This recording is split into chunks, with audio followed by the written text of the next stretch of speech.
okay, if you don't know your terms and you don't know what the situations are, all right?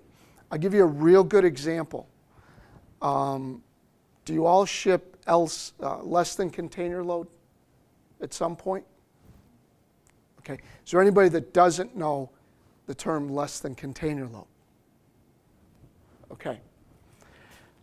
As a freight forwarder, if you call me up and say, Mike, I would like a quote from Shanghai to Buffalo for 3 skids, can you give me my rate?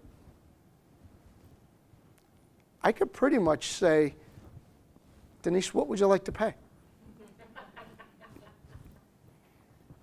Seriously, okay? What, you have a quote for $275 a skid? I'll give it to you for $200. I don't even need to look it up. You have $200, I'll give you $150. I'll even go as far as I'll give it to you for free. Why? And a lot of forwarders will give it to you for free. A lot of Chinese forwarders will give it to you for free. How do they do that? Does anybody have an idea? Pardon me? They have other freight on board, but why are they giving you your 3 skids for free? Get a full container.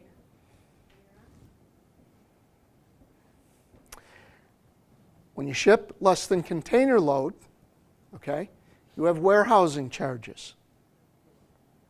And a lot of people don't think about those warehousing charges.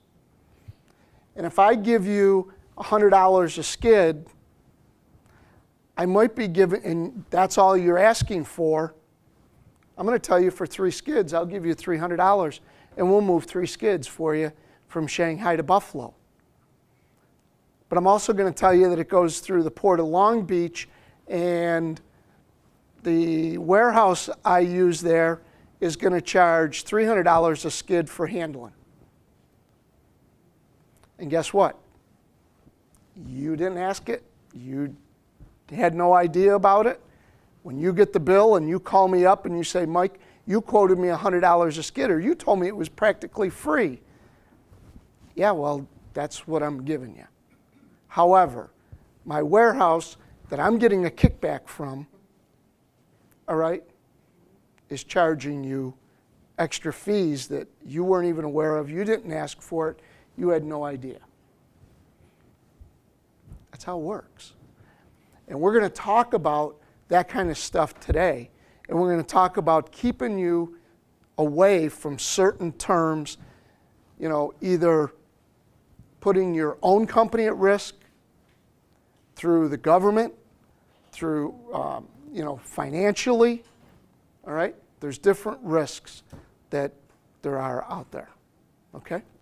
So we're going to talk about stuff like that today. 30 days. All international quotes are 30 days. So keep that in mind as we talk about things today.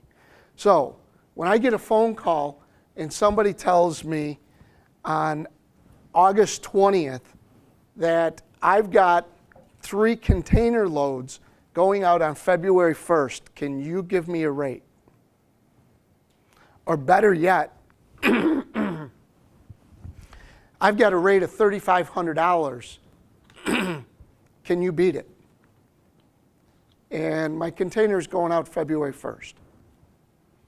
$3,500? Sure, I'll do it for $3,400. And how can I give you that so quickly? I'll even put it in writing for you. But why will I do that so quickly? For a February 1st ship date. Because that rate is not going to hold. It's not going to hold. I'll get your interest. I'll keep you there. Okay? You're going to mark it down and you're going to say, this freight forwarder is the person. All right? On the middle of January, you're going to call them up. You're going to say, okay, here's my shipment. I'm ready to ship it. Here we go. Boom. Shipment goes. I might honor that rate because the rate might have gone down. Okay? Most freight forwarders aren't going to call you up and say, hey, you remember that quote I gave you 4 months ago? shipping charges have gone down, so I'm not going to charge you that anymore. How many times have you gotten that phone call? Okay? Or you're going to get, now that we got your container, here again, if you don't have a relationship with someone, now that I've got your container, the rate has gone up to $3,500 to $3,700. And if you look at the quote says, good for 30 days. Okay? So those are some other things we'll talk about. If you're going to compare rates, make sure that you compare rates in a 30-day period. Okay? So even though you might not be shipping in that time frame, always talk to in that 30-day period. You go outside of that 30-day period, they can pretty much give you any price that you want to hear. Okay? Again, it's about relationships. Don't go jumping from one forwarder to another for $50 or for $25, because in the end, it'll cost you more money. It will. Okay? These are just kind of we're just setting the building blocks for today. This has nothing to do with, well, it's not that it has nothing to do with INCOterms, but this isn't INCOterms directly, but we're building the foundation. Okay? Let's talk about air freight. And I always like to talk about air freight, and if you're responsible for it or if you need something, make sure that you understand exactly how air freight works and how the pricing works for it. Okay? I'll give you an example. Right now, my company has space on a freighter from Shanghai and Hong Kong into Chicago. I have a very large customer. We were able to buy space on that. However, it's a 10-day window. Okay? So you're looking at me and you're saying, 10 days for air freight. Okay? The reason that we have a 10-day window on that freighter is because I can offer very cheap pricing.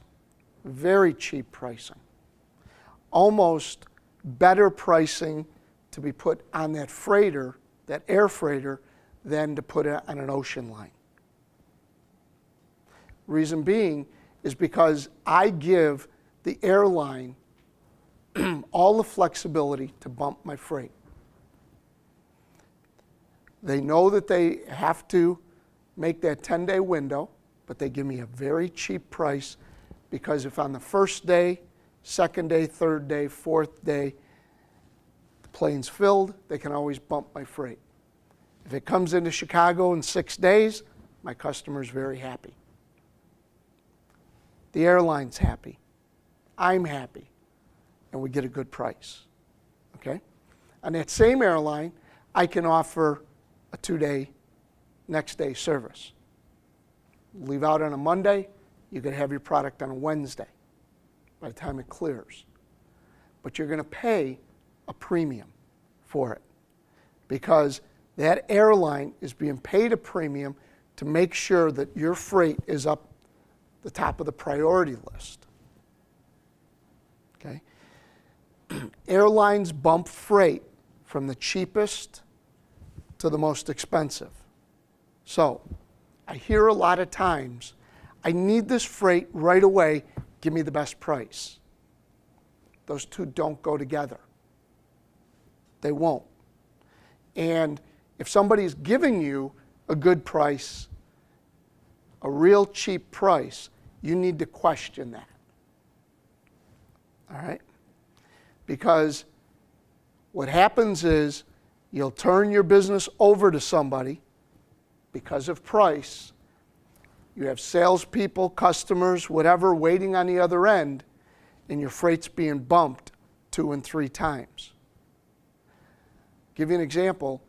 I know right now we use this freighter, we use UPS sometimes out of Hong Kong into New York City. That flight makes 3 stops before it hits New York City. At every destination, your freight can be bumped. But by far, bar none, that is the cheapest air freight that I can offer somebody.